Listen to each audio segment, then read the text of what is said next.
Talk English Podcast. English podcast for learning English. Have you ever said yes to something you really, really didn't want to do? Like a friend asks you for a favor and you know it's going to take all your Saturday, but you just can't say no. You feel like you have to do it. You don't want to be a bad friend. This feeling, this inability to say no, is a huge challenge. But today, we are going to learn how to change that. Welcome to the Talk English Podcast, your go-to place for learning real-world English. I'm John, and I'm here with Sarah. In this episode, we're going to talk about a very important topic, saying no. It's not just about a simple word. It's about personal growth, setting boundaries, and being happy. We'll give you useful English phrases and vocabulary. We will also share some tips on how to say no politely and clearly. So, if you're a beginner English learner, this episode is for you. We'll make it simple and fun. And hey, before we start, if you're enjoying our podcast, please remember to like this video, subscribe to our channel, and leave a comment to let us know what you think. It really helps us a lot. Sarah, let's start with a simple question. Why is it so hard for people to say no? That's a great question, John. I think it's difficult for many reasons. Sometimes we're afraid of hurting someone's feelings. We think, if I say no, they will be angry or sad. Other times, we're worried about missing an opportunity. Maybe a boss asks you to do a new project and you are already very busy, but you say yes because you don't want to seem lazy. That makes a lot of sense. So it's about fear of being seen as a bad person. Let's use some simple English phrases here. When you want to say you're worried about something, you can say, I'm afraid of, or I'm worried about. For example, I'm afraid of hurting my friend's feelings, or I'm worried about missing an opportunity. These are very useful phrases. Exactly. And we also have the phrase people pleaser. A people pleaser is a person who always wants to make others happy. They say yes to everything, even if they don't want to. Do you know a people pleaser? Yes, I think I used to be one. I would say yes to every party invitation, every work request. I felt like I had to. So let's look at another phrase. When you feel like you must do something, you can say, I feel like I have to. For example, I feel like I have to say yes to this request. This phrase shows your feeling of obligation. That's a perfect example. Now let's talk about the consequences. What happens when we always say yes? Well, we get tired, we get stressed, we don't have time for ourselves. This can lead to burnout. Burnout is a state of physical and emotional exhaustion. When you say yes to too many things, you become tired. You don't have energy for your own life. That's very true. And it's not good for our personal growth. Saying no is an act of self-care. It means you are taking care of yourself. It's about setting boundaries. Boundaries are limits you set to protect yourself. Let's break down some of these new words. Self-care is doing things that make you feel good and healthy. For example, relaxing, exercising, or reading a book. Boundaries are like invisible lines. You don't let people cross them. For example, your boundary might be, I don't work on weekends. So when someone asks you to work on Saturday, you can say no. That's an excellent way to explain it. Let's practice some simple sentences.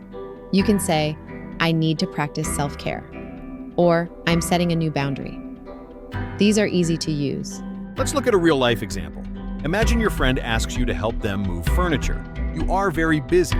How can you say no politely? You can't just say, no, I can't. That's too direct. Right, here's a good way. You can say, I'm sorry, I can't. I'm busy that day. Or even better, I would love to help, but I have other plans. This is a polite way. You can also offer an alternative. You can say, I can't help you on Saturday, but maybe I can help you on Sunday. This shows you care. That's a great tip. The phrases, I'm sorry, I can't, and I would love to, but are very helpful. They are polite and clear. You're not making an excuse, you are stating a fact. Absolutely. And remember, you don't need a long, complicated excuse. A simple, honest answer is enough. Let's look at another phrase. Thanks for thinking of me, but... For example, thanks for thinking of me, but I can't join the party this weekend. This shows appreciation without saying yes. That's a good one. It's a great way to start the conversation. Let's talk about the feeling of guilt. Do you feel guilty when you say no? Yes, many people do. We feel like we are letting someone down. But we have to remember, our time is important. Our energy is limited. Saying no to one thing means you can say yes to something else that is more important to you. It's a choice. That's a powerful idea. It's about making a choice, not just reacting. I think it's time to invite our listeners to check out another video. If you're looking for more tips on how to improve your life with simple actions, you should definitely watch our video on the 5 micro habits that will change your life. You can find the link in the description. Great suggestion, John. And before we continue, a quick reminder to all our listeners, we have a special gift for you. You can download the PDF version of this podcast from the description link. It includes a vocabulary list, grammar tips, and a quiz to help you practice everything we've talked about today. That's awesome. So, Sarah, let's talk about the benefits of saying no. What are the good things that happen when we learn this skill? Well, first, you feel less stressed. You have more control over your life. You have more time for yourself, for your hobbies, for your family. You are in charge of your own time. You are not just a passenger in your own life. You are the driver. That's a great metaphor. Being a passenger means you let others control your life.